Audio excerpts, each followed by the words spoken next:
주님의 사랑이 여러분의 하루를 채우기를 축복합니다. 구독 버튼을 누르시면 우리 기도 공동체의 가족이 됩니다.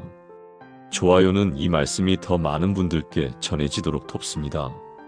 그리고 댓글로 여러분의 기도 제목을 나눠주세요. 한 분 한 분의 사연을 읽으며 새벽마다 기도하겠습니다. 왜 어떤 기도는 응답받고 어떤 기도는 응답이 없을까요? 왜 똑같이 간절해도 결과가 다를까요?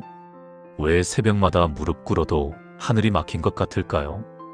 혹시 하나님이 정말 원하시는 기도가 따로 있는 건 아닐까요? 이런 질문 한 번쯤 해보신 적 있으시지요? 저도 그랬습니다. 목회를 시작한 지 얼마 안 됐을 때였습니다. 기도 응답을 받았다는 간증을 들을 때마다 솔직히 마음 한편이 불편했습니다. 나도 기도하는데 왜 저 사람은 되고 나는 안 되는 걸까? 혹시 내 믿음이 부족한 걸까? 아니면 내 기도 방법이 잘못된 걸까? 그런 의문이 꼬리에 꼬리를 물었습니다. 세상은 이렇게 말합니다. 많이 기도하라. 오래 기도하라. 크게 기도하라. 눈물로 기도하라. 금식하며 기도하라. 그래야 하나님이 들으신다고 말합니다. 하지만 예수님은 정반대로 말씀하셨습니다. 마태복음 6장 7절입니다. 또 기도할 때에 이방인과 같이 중언부언하지 말라. 그들은 말을 많이 하여야 들으실 줄 생각하느니라. 놀랍지 않습니까? 예수님께서는 말을 많이 한다고 하나님이 더 잘 들으시는 게 아니라고 분명히 말씀하셨습니다. 그렇다면 하나님이 진짜 원하시는 기도는 무엇일까요? 하나님이 정말 기다리시는 기도는 어떤 기도일까요? 오늘 이 시간 성경이 분명히 증거하는 5가지 기도의 비밀을 나누겠습니다. 이 5가지를 알게 되면 여러분의 기도가 완전히 달라질 것입니다. 막혔던 기도가 뚫리고 멀게만 느껴졌던 하나님이 가까워지는 경험을 하게 되실 것입니다. 경기도 용인에 사시는 이정혜 권사님이 계십니다. 올해 67살이십니다. 권사님은 30년 동안 새벽 기도를 빠지지 않으신 분이었습니다. 그런데 솔직히 고백하셨습니다. 목사님, 저 30년 동안 기도했는데요. 진짜 응답받았다고 확신하는 건 손에 꼽아요. 그 말씀을 들으며 가슴이 아팠습니다. 30년의 새벽 기도가 헛되었다는 말씀이 아닙니다. 다만 뭔가 빠진 게 있었던 것입니다. 그런데 권사님이 이 5가지 기도의 원리를 알고 나서 6개월 만에 이렇게 말씀하셨습니다. 목사님, 이제야 기도가 뭔지 알겠어요. 하나님이 진짜 가까이 계시다는 걸 느껴요. 그 변화가 무엇이었을까요? 지금부터 함께 살펴보겠습니다. 하나님이 진짜 원하시는 첫 번째 기도는 겸손한 기도입니다. 여러분, 기도할 때 어떤 자세로 하십니까? 혹시 이런 생각 해보신 적 있으신가요? 나는 이만큼 헌금했으니까, 나는 이만큼 봉사했으니까, 나는 매일 새벽 기도 나가니까, 그러니까 하나님, 이 정도는 들어주셔야 하지 않겠습니까? 솔직히 이런 마음이 없었다고 말씀하시기 어려우실 것입니다. 저도 그랬습니다. 그런데 예수님께서 아주 충격적인 비유를 말씀하셨습니다. 누가복음 18장 10절에서 14절까지입니다. 두 사람이 기도하러 성전에 올라가니 하나는 바리새인이요 하나는 세리라. 바리새인은 서서 따로 기도하여 이르되 하나님이여 나는 다른 사람들 곧 토색, 불에, 간음을 하는 자들과 같지 아니하고 이 세리와도 같지 아니함을 감사하나이다. 나는 일에 2번씩 금식하고 또 소득의 11조를 드리나이다 하고 세리는 멀리 서서 감히 눈을 들어 하늘을 쳐다보지도 못하고 다만 가슴을 치며 이르되 하나님이여 불쌍히 여기소서 나는 죄인이로소이다 하였느니라. 내가 너희에게 이르노니 이에 의롭다 하심을 받고 자기 집으로 내려간 자는 이 바리새인이 아니요 저 세리라. 무릇 자기를 높이는 자는 낮아지고 자기를 낮추는 자는 높아지리라. 이 말씀을 처음 읽었을 때 정말 충격이었습니다. 바리새인의 기도를 보십시오. 틀린 말이 하나도 없습니다. 그는 정말로 금식했습니다. 정말로 11조를 드렸습니다. 정말로 남들처럼 나쁜 짓을 하지 않았습니다. 그런데 왜 그의 기도는 하나님께 닿지 못했을까요? 그 기도의 중심에 하나님이 계시지 않았기 때문입니다. 그 기도의 중심에는 자기 자신이 있었습니다. 나는 이렇게 잘했다. 나는 저런 사람들과 다르다. 나는 합격점이다. 이런 마음으로 드린 기도였습니다. 반면에 세리를 보십시오. 그는 눈도 들지 못했습니다. 가슴을 치며 단 한 문장만 말했습니다. 하나님이여 불쌍히 여기소서. 나는 죄인이로소이다. 이것이 전부였습니다. 그런데 예수님께서 말씀하셨습니다. 의롭다 하심을 받은 것은 바리새인이 아니라 세리라고. 여기서 우리는 아주 중요한 진리를 발견합니다. 하나님은 우리의 업적을 보시지 않습니다. 하나님은 우리의 마음을 보십니다. 얼마나 많이 기도했는가가 아니라 어떤 마음으로 기도했는가를 보십니다. 부산 동네에 사시는 김영수 집사님 이야기를 나누겠습니다. 올해 72살이신 집사님은 젊은 시절 사업으로 큰 성공을 거두신 분이었습니다. 자수성가하셔서 직원 50명이 넘는 회사를 운영하셨습니다. 교회에서도 늘 앞자리에 앉으셨고 헌금도 누구보다 많이 하셨습니다. 그런데 집사님의 기도는 늘 이런 식이었다고 합니다. 하나님, 제가 이번 달도 건축 헌금 500만 원 드렸잖아요. 하나님, 제가 교회 위해서 이만큼 했잖아요. 그러니까 이번 사업 꼭 성공하게 해주세요. 그런데 5년 전 갑작스러운 경제 위기로 회사가 부도 위기에 몰렸습니다. 밤잠을 설치며 기도했지만 상황은 나아지지 않았습니다. 오히려 더 나빠졌습니다. 결국 회사 문을 닫아야 했습니다. 직원들에게 월급도 못 주고 문을 닫는 그날, 집사님은 텅 빈 사무실에 홀로 앉아 계셨습니다. 그리고 난생 처음 이런 기도를 하셨다고 합니다. 하나님, 저 아무것도 아닙니다. 제가 뭘 그리 잘났다고 그랬을까요? 하나님 앞에 자랑할 게 하나도 없는 죄인입니다. 그냥 불쌍히 여겨주세요. 눈물이 쏟아졌습니다. 태어나서 처음으로 진짜 겸손하게 기도한 순간이었습니다. 그런데 놀라운 일이 일어났습니다. 그 기도를 드린 후 일주일 만에 옛 거래처에서 연락이 왔습니다. 다시 함께 일해보자는 제안이었습니다. 그것도 예전보다 더 좋은 조건으로. 집사님은 지금도 그때를 기억하시며 말씀하십니다.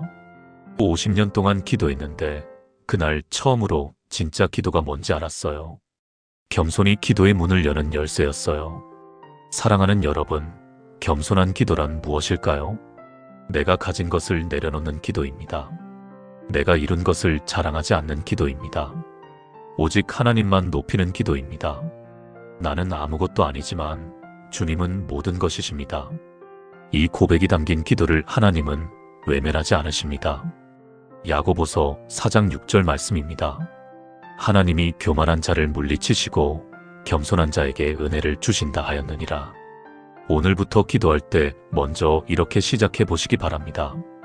하나님, 저는 아무것도 아닙니다. 주님 앞에 내세울 것이 없는 죄인입니다. 오직 주님만 의지합니다. 이 한 문장으로 시작하는 기도가 하늘 문을 여는 열쇠가 될 것입니다. 함께 기도해 보시겠습니까? 사랑하는 하나님 아버지, 오늘 이 시간 제 마음을 낮춰주셔서 감사합니다. 저는 주님 앞에 자랑할 것이 하나도 없는 죄인입니다. 그동안 제 업적과 헌신을 앞세워 기도했던 교만을 용서해 주세요. 세리처럼 가슴을 치며 고백합니다.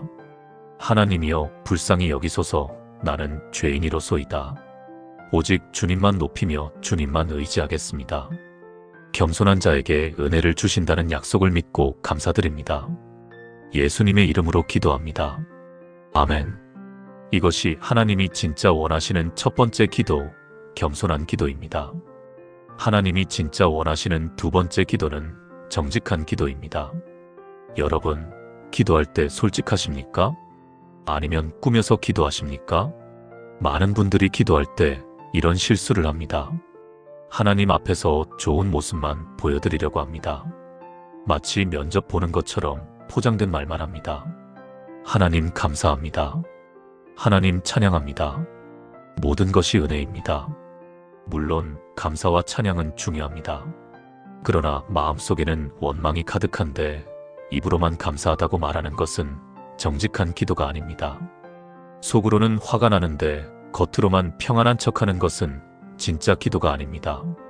그런데 성경에는 하나님께 정직하게 마음을 쏟아낸 사람들이 많이 나옵니다. 시편을 쓴 다윗을 보십시오. 시편 13편 1절에서 2절입니다. 여호와여 어느 때까지니까 나를 영영히 잊으시나이까 어느 때까지 주의 얼굴을 내게서 숨기시나이까 내가 어느 때까지 내 영혼에 근심하고 내 마음에 종일 슬픔이 있으리이까. 이것이 다윗의 기도입니다. 하나님, 저를 잊으셨습니까? 어느 때까지 숨으실 겁니까? 얼마나 더 슬퍼해야 합니까? 이런 기도가 불경스럽게 느껴지십니까? 그렇지 않습니다.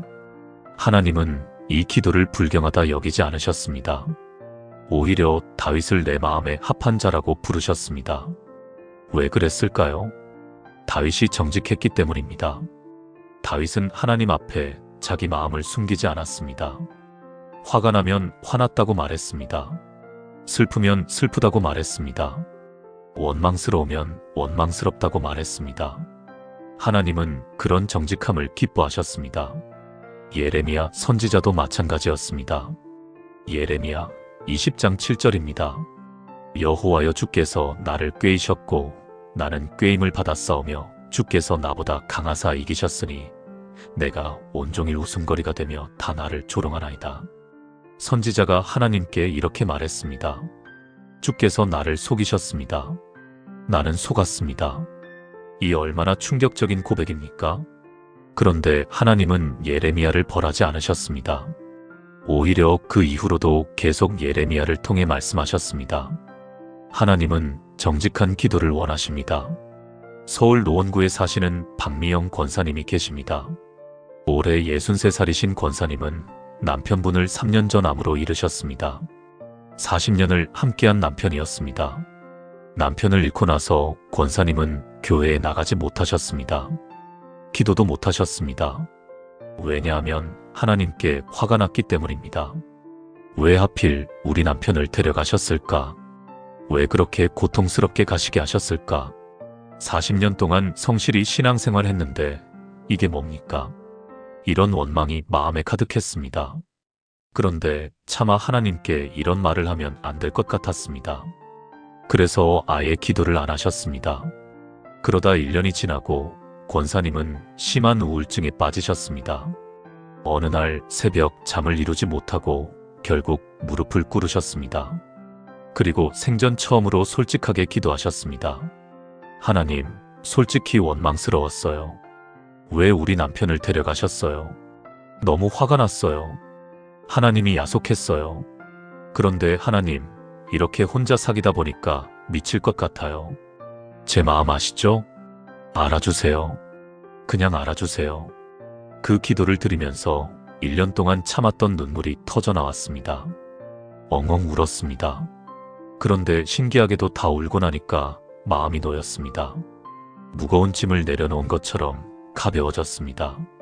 그리고 조용히 이런 마음이 올라왔습니다. 내 마음을 다 알고 계셨구나. 숨기지 않아도 되는구나. 그날 이후로 권사님의 기도가 완전히 달라졌습니다. 형식적인 기도가 아니라 진짜 마음을 나누는 기도를 하기 시작하셨습니다.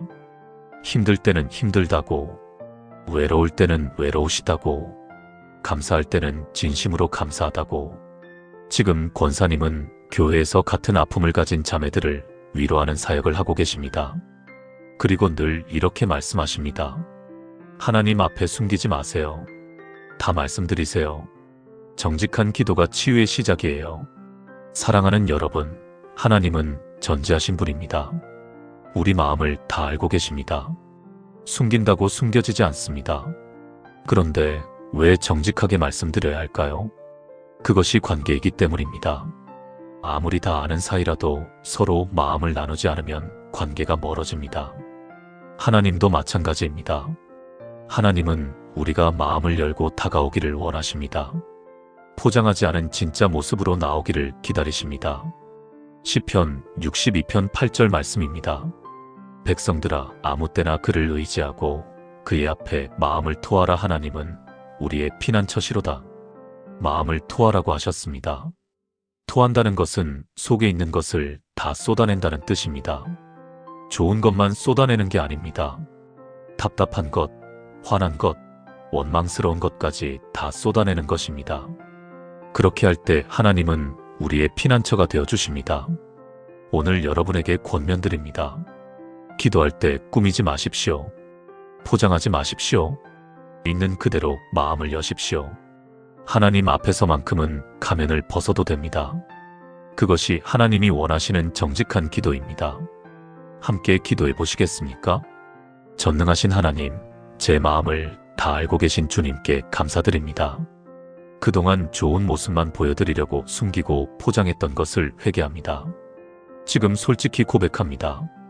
힘들 때가 있었습니다. 원망스러울 때도 있었습니다. 하나님이 멀게 느껴질 때도 있었습니다. 이 모든 마음을 주님 앞에 토해놓습니다. 제 마음의 피난처가 되어주세요. 숨기지 않아도 되는 그 자유함을 누리게 해주세요. 정직한 기도로 주님과 깊이 교제하게 해주세요. 예수님의 이름으로 기도합니다. 아멘. 이것이 하나님이 진짜 원하시는 두 번째 기도, 정직한 기도입니다. 하나님이 진짜 원하시는 세 번째 기도는 하나님의 뜻을 구하는 기도입니다. 여러분, 기도할 때 무엇을 구하십니까? 대부분의 기도는 이런 내용이 많습니다. 하나님, 저 좀 도와주세요. 하나님, 이것 좀 해주세요. 하나님, 저것 좀 이루어주세요. 내 뜻대로 해달라는 기도입니다. 물론 우리의 필요를 아뢰는 것은 잘못이 아닙니다. 하나님은 우리의 기도를 들으시기를 원하십니다. 그러나 더 깊은 기도가 있습니다. 내 뜻이 아니라 하나님의 뜻을 구하는 기도입니다. 예수님의 기도를 보십시오. 마태복음 26장 39절입니다.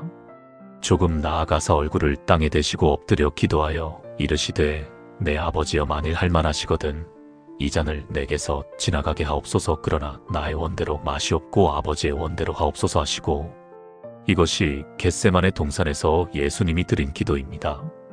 예수님도 인간의 몸을 입으셨기에 십자가가 두려우셨습니다. 그래서 이 잔을 지나가게 해달라고 기도하셨습니다. 그러나 기도의 끝은 달랐습니다. 나의 원대로 마시옵고 아버지의 원대로 하옵소서. 이것이 핵심입니다. 예수님은 자신의 원함을 솔직히 말씀하셨지만 최종 결정은 아버지께 맡기셨습니다.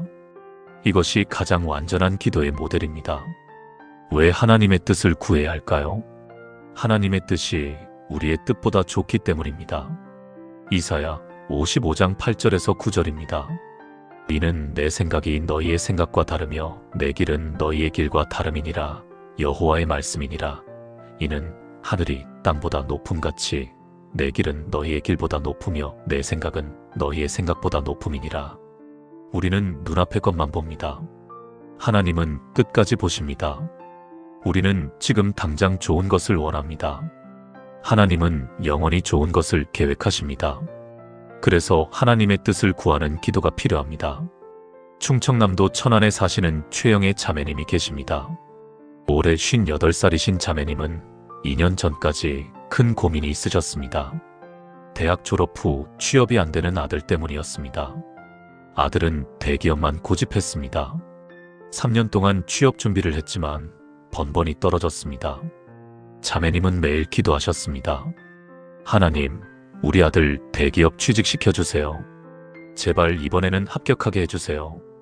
간절히 기도했지만 응답이 없었습니다. 아들은 점점 지쳐갔고 가족 분위기도 무거워졌습니다. 그러던 어느 날 자매님이 새벽 기도 중에 이런 마음이 들었다고 합니다. 내가 정말 하나님의 뜻을 구하고 있는 걸까? 아니면 내 뜻대로 해달라고 떼쓰고 있는 걸까? 그날부터 기도가 바뀌었습니다. 하나님, 우리 아들에게 주님의 뜻대로 해주세요. 대기업이 아니어도 좋습니다. 주님이 원하시는 곳에 보내주세요. 그 길이 가장 좋은 길임을 믿습니다.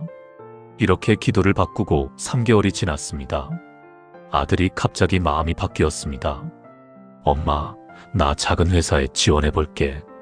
처음 들어보는 중소기업이었습니다. 그런데 합격했습니다. 처음에는 자매님도 솔직히 아쉬웠습니다. 대기업이 아니라 조금 실망스럽기도 했습니다. 그런데 1년이 지나자 상황이 달라졌습니다. 그 작은 회사가 폭발적으로 성장했습니다. 아들은 초창기 멤버로 인정받아 빠르게 승진했습니다. 지금은 팀장이 되어 대기업 연봉보다 더 많이 받고 있습니다. 무엇보다 아들이 일을 좋아하고 행복해합니다. 자매님은 눈물을 글썽이며 말씀하셨습니다. 제가 고집한 대기업에 갔으면 어땠을까요? 하나님의 뜻이 정말 좋은 것이었어요. 내 생각이 얼마나 좁았는지 깨달았어요. 사랑하는 여러분, 하나님의 뜻을 구한다는 것은 무엇일까요? 내려놓는다는 것입니다. 내 계획, 내 기대, 내 욕심을 내려놓는 것입니다. 그리고 하나님께 주도권을 드리는 것입니다. 쉽지 않습니다. 우리는 통제하고 싶어 합니다. 내 삶을 내가 결정하고 싶어 합니다.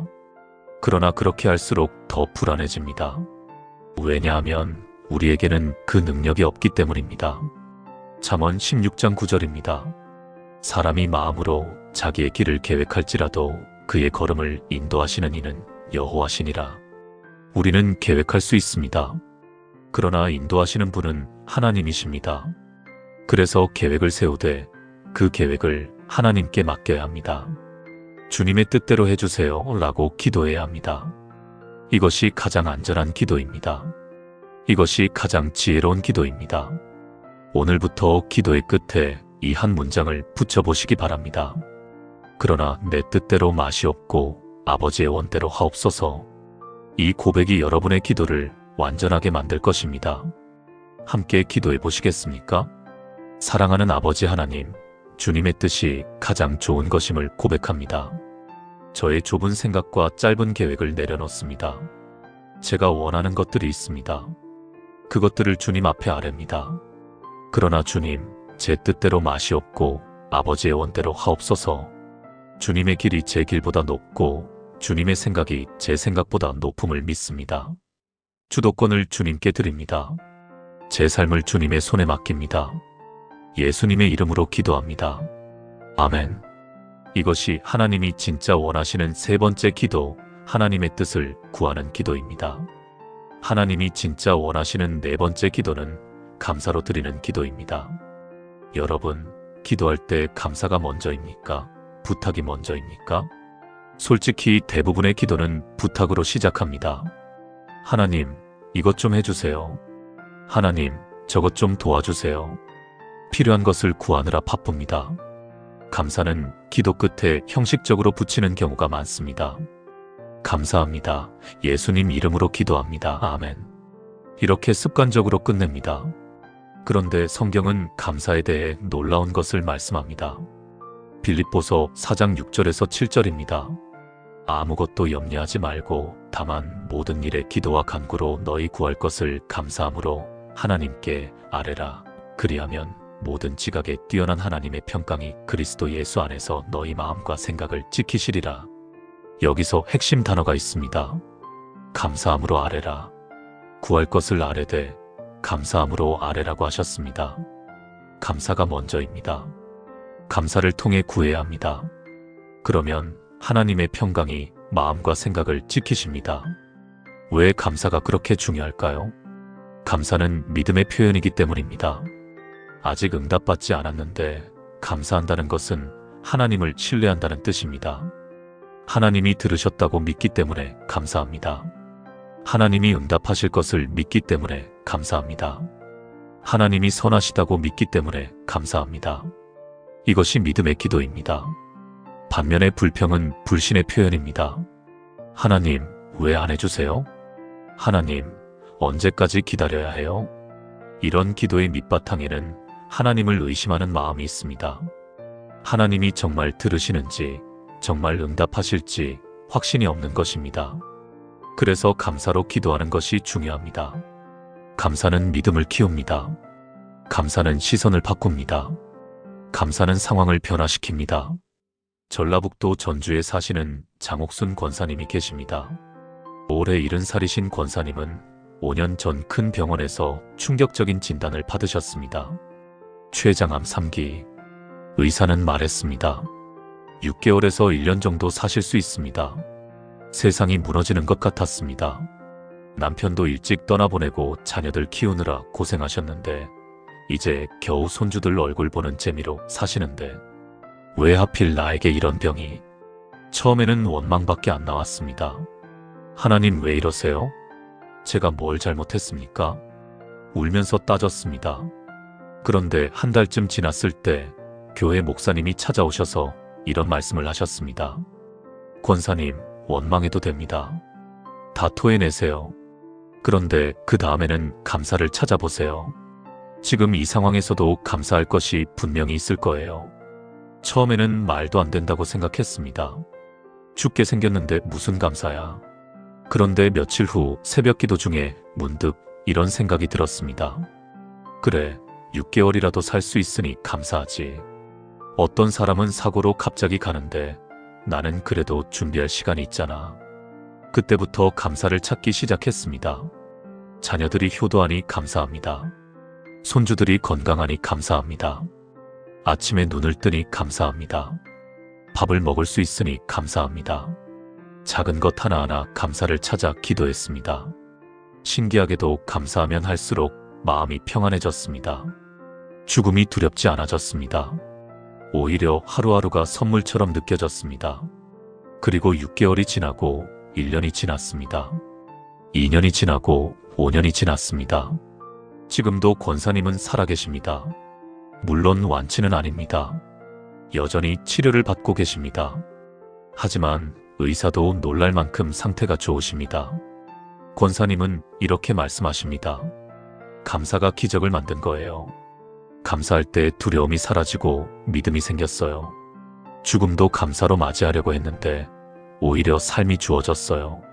사랑하는 여러분, 감사로 기도한다는 것은 상황이 좋아서 감사하는 것이 아닙니다.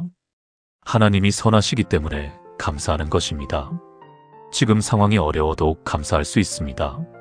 하나님이 함께 하시기 때문입니다.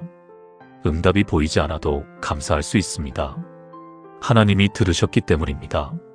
데살로니가전서 5장 18절입니다. 범사에 감사하라. 이것이 그리스도 예수 안에서 너희를 향하신 하나님의 뜻이니라. 범사에, 즉 모든 일에 감사하라고 하셨습니다.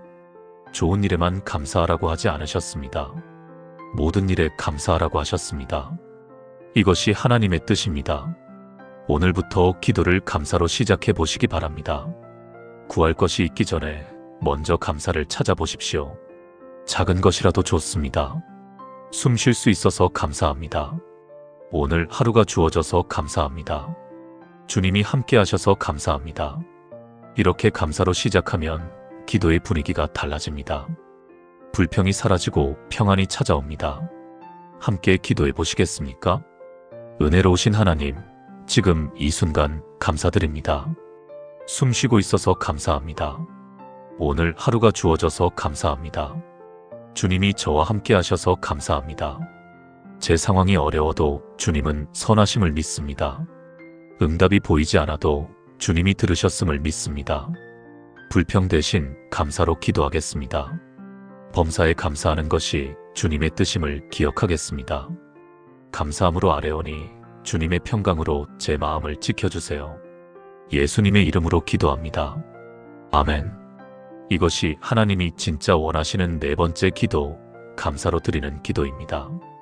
하나님이 진짜 원하시는 다섯 번째 기도는 믿음으로 드리는 기도입니다. 여러분, 기도할 때 정말 믿으십니까? 하나님이 들으신다고 믿으십니까? 응답하실 것이라고 믿으십니까? 많은 분들이 기도는 하지만 반신반의합니다. 혹시 되려나? 안 되면 어쩌지? 이런 마음으로 기도합니다. 그러나 성경은 분명히 말씀합니다. 야고보서 1장 6절에서 7절입니다. 오직 믿음으로 구하고 조금도 의심하지 말라. 의심하는 자는 마치 바람에 밀려 요동하는 바다 물결 같으니 이런 사람은 무엇이든지 주께 얻기를 생각하지 말라. 믿음으로 구하고 의심하지 말라고 하셨습니다. 의심하는 자는 얻지 못한다고 하셨습니다. 왜 믿음이 그렇게 중요할까요? 믿음은 하나님을 기쁘시게 하기 때문입니다. 히브리서 11장 6절입니다. 믿음이 없이는 하나님을 기쁘시게 하지 못하나니 하나님께 나아가는 자는 반드시 그가 계신 것과 또한 그가 자기를 찾는 자들에게 상 주시는 이심을 믿어야 할지니라. 믿음 없이는 하나님을 기쁘시게 할 수 없습니다. 하나님께 나아가려면 두 가지를 믿어야 합니다. 첫째, 하나님이 계신다는 것. 둘째, 하나님이 찾는 자에게 상 주신다는 것. 이 두 가지를 믿을 때 하나님이 기뻐하십니다. 예수님도 믿음의 중요성을 여러 번 말씀하셨습니다. 마가복음 11장 24절입니다. 그러므로 내가 너희에게 말하노니 무엇이든지 기도하고 구하는 것은 받은 줄로 믿으라. 그리하면 너희에게 그대로 되리라. 받은 줄로 믿으라고 하셨습니다. 아직 받지 않았는데 받은 줄로 믿으라고 하셨습니다. 이것이 믿음입니다. 눈에 보이지 않아도 믿는 것입니다. 손에 잡히지 않아도 확신하는 것입니다. 인천 남동구에 사시는 정명자 권사님이 계십니다. 올해 65살이신 권사님은 10년 전 남편분이 사업 실패로 10억 원의 빚을 지셨습니다. 집도 날아가고 차도 빼앗기고 살던 아파트에서 쫓겨났습니다. 월세방에서 새 출발을 해야 했습니다. 그때 권사님의 나이 55이었습니다. 막막했습니다. 이 나이에 다시 시작할 수 있을까? 10억이라는 빚을 어떻게 갚을 수 있을까? 눈앞이 캄캄했습니다. 그런데 권사님에게는 흔들리지 않는 믿음이 있었습니다. 하나님이 우리를 버리지 않으실 거야. 하나님이 반드시 길을 열어주실 거야. 매일 새벽 4시에 일어나 기도하셨습니다. 하나님 믿습니다. 주님이 길을 열어주실 것을 믿습니다. 이 빚이 다 갚아질 것을 믿습니다. 우리 가정이 회복될 것을 믿습니다. 받은 줄로 믿습니다. 눈에는 아무것도 보이지 않았습니다. 상황은 나아지는 것 같지 않았습니다. 그러나 권사님은 포기하지 않고 믿음으로 기도했습니다. 1년이 지났습니다. 남편분이 작은 일거리를 얻으셨습니다. 2년이 지났습니다. 조금씩 빚을 갚기 시작했습니다. 5년이 지났습니다. 남편분의 사업이 다시 일어나기 시작했습니다. 10년이 지난 지금 놀라운 일이 일어났습니다. 10억 원의 빚을 다 갚으셨습니다. 다시 자기 집도 마련하셨습니다. 권사님은 눈물을 흘리며 간증하셨습니다. 10년 전 그 새벽에 믿음으로 기도했을 때 저는 이미 받은 줄로 믿었어요. 눈에는 아무것도 안 보였지만 마음으로는 확신했어요. 하나님은 그 믿음을 저버리지 않으셨어요. 사랑하는 여러분, 믿음으로 기도한다는 것은 무엇일까요? 눈에 보이는 것에 흔들리지 않는 것입니다. 상황이 어려워도 하나님의 약속을 붙잡는 것입니다. 아직 이루어지지 않았어도 이루어진 것처럼 감사하는 것입니다. 이것이 하나님이 기뻐하시는 믿음입니다. 히브리서 11장 1절입니다. 믿음은 바라는 것들의 실상이요 보이지 않는 것들의 증거니. 믿음은 아직 보이지 않는 것의 증거입니다. 눈에 보이면 믿음이 필요 없습니다. 보이지 않을 때 믿는 것이 진짜 믿음입니다. 여러분, 지금 무엇을 위해 기도하고 계십니까? 자녀의 문제입니까? 건강의 문제입니까? 재정의 문제입니까? 관계의 문제입니까? 무엇이든 믿음으로 기도하십시오. 하나님이 들으셨다고 믿으십시오. 하나님이 응답하실 것이라고 확신하십시오. 받은 줄로 믿고 감사하십시오. 그 믿음의 기도를 하나님은 결코 무시하지 않으십니다. 함께 기도해 보시겠습니까? 전능하신 하나님, 믿음으로 나아갑니다. 주님이 계신 것을 믿습니다. 주님이 저를 찾는 자에게 상 주시는 분이심을 믿습니다. 지금 제가 드리는 기도를 주님이 들으셨음을 믿습니다. 눈에 보이지 않아도 주님의 응답이 이미 시작되었음을 믿습니다. 받은 줄로 믿고 감사드립니다. 의심하지 않겠습니다. 흔들리지 않겠습니다. 주님의 약속을 끝까지 붙잡겠습니다. 믿음으로 구하오니 그대로 이루어 주실 것을 확신합니다. 예수님의 이름으로 기도합니다. 아멘. 이것이 하나님이 진짜 원하시는 5번째 기도, 믿음으로 드리는 기도입니다. 지금까지 하나님이 진짜 원하시는 5가지 기도를 나누었습니다. 겸손한 기도, 정직한 기도, 하나님의 뜻을 구하는 기도, 감사로 드리는 기도, 믿음으로 드리는 기도. 이 5가지를 하나의 기도로 드리겠습니다.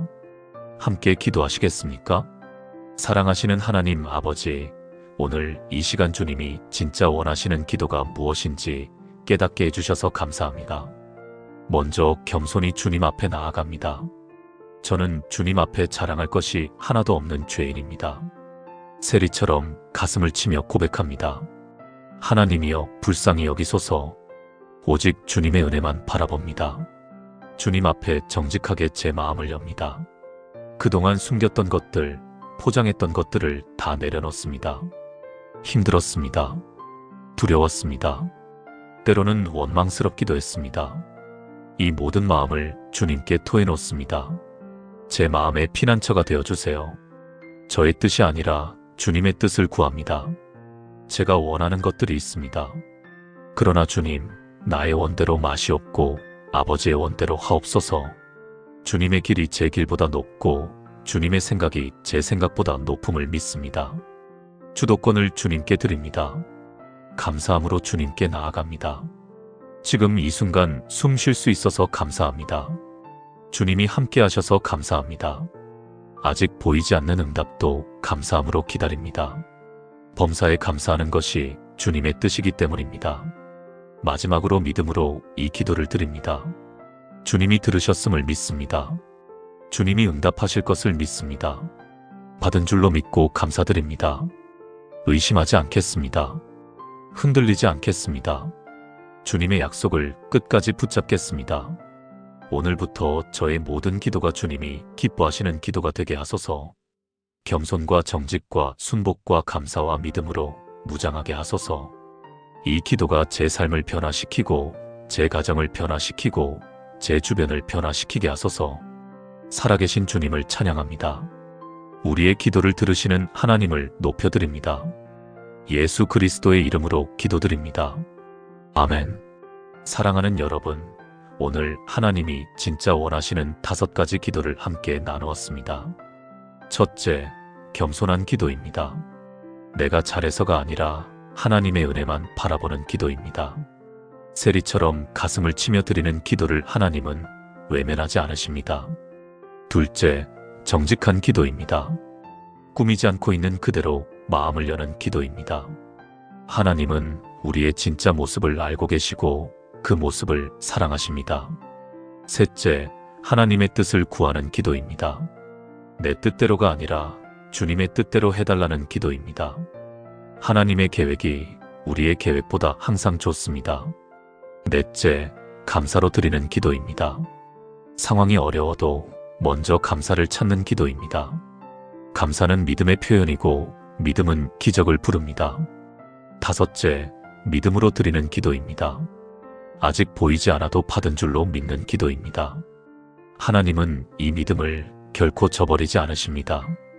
이 5가지 기도의 원리를 기억하시고 적용해 보시기 바랍니다. 여러분의 기도가 달라질 것입니다. 막혔던 기도가 뚫리고 멀게만 느껴졌던 하나님이 가까워지는 경험을 하게 되실 것입니다. 오늘 이 말씀이 마음에 닿으셨다면 좋아요를 눌러주시고 아래 댓글란에 아멘이라고 남겨주세요. 더 많은 분들이 함께 은혜 받을 수 있도록 공유도 부탁드립니다. 5가지 기도를 실천하시겠다는 분은 댓글로 실천합니다라고 다짐해주세요. 사랑합니다. 하나님의 은혜와 평강이 여러분과 여러분의 가정 위에 풍성히 임하기를 축복합니다.